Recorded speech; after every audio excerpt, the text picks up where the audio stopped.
Good afternoon and welcome to another edition of the Principal's Message. Today I'm joined by Nick Owen, Head of Middle School, and I was very interested in having a conversation with Nick about transition.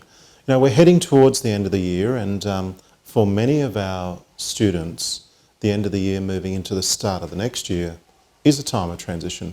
Whether it's from early learning into prep or Year 6 into Year 7, or even maybe if you're changing schools going into Year 10.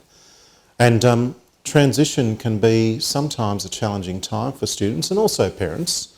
And I thought we might draw on the wisdom of Nick, who works very closely with families and children as they transition from primary school to high school, maybe to get a bit of a sense of what advice you would give on one hand students, but also maybe their parents. So what are the sorts of things that you might say to a student who's transitioning from primary school to high school? Well, I would say in many ways be optimistic and enjoy the journey. We know that the journey for every child is different, and we also know that there will be ups and downs. And I think just raising their consciousness, both child and parent, to the fact that on balance it will be okay, but it won't always be easy. And there are some really practical things we can do to help. For example?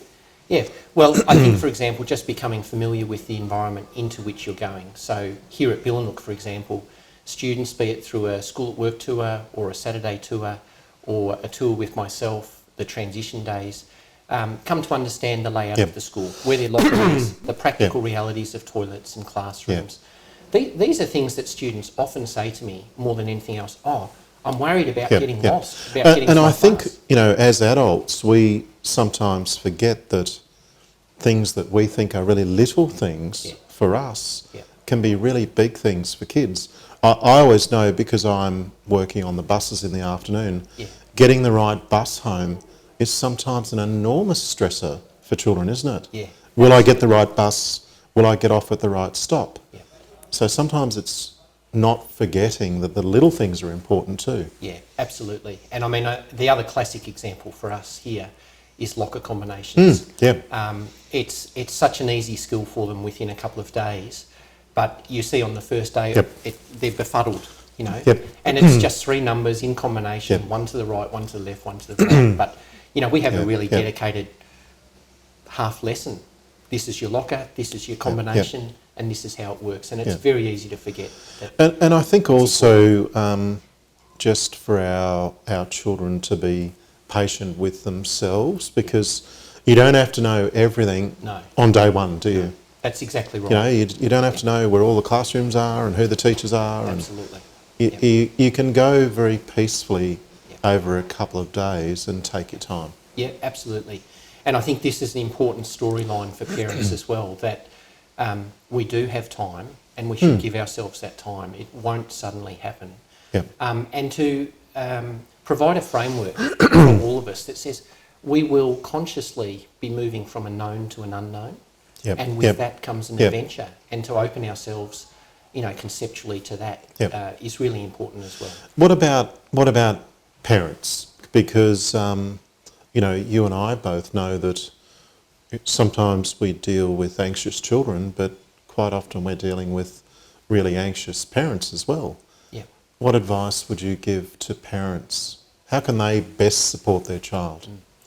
Well, again, I think there's some familiarity things they can do. So the simple things like labelling uniform, making sure that the books are organised, that the uniform's in place, coming to school, you know, a week before, just attending to those little things that their child might have as an anxiety.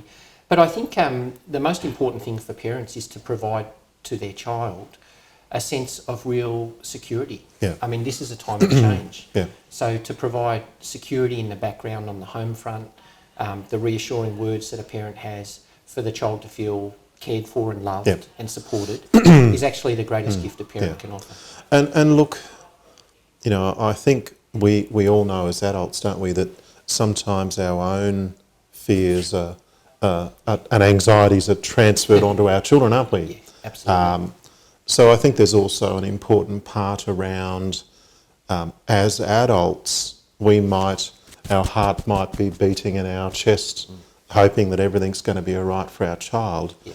But it's really important that that stays inside us and doesn't get transferred to our children, isn't it? Yeah, absolutely. And, I would say to parents, it's something that you always remind them of in transition here at Billanook.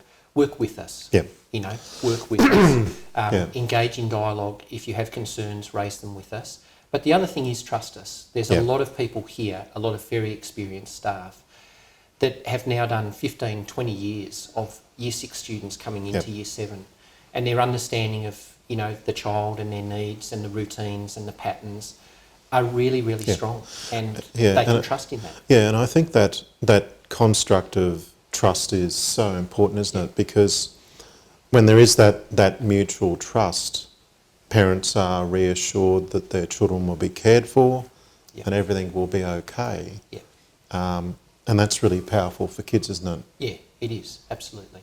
Yeah, I think, the notion of team, I always talk about Trinity when we have our transition period, and it's the Trinity of the parent or the guardian, and of course representatives of the school, heads of year, heads of school, class teachers, home group teachers. There's a cast of thousands there, and then the child. And the three of us working together slowly and gently and being thoughtful and kind to each other through that period of transition works really well. Yeah. And we know it works well here at Billanook. I always reflect on when I began here, because my three children also made a transition to come here from interstate. And I remember very clearly coming to school on the first day and figuratively, crossing my fingers, hoping that it would be all okay for them. Yeah.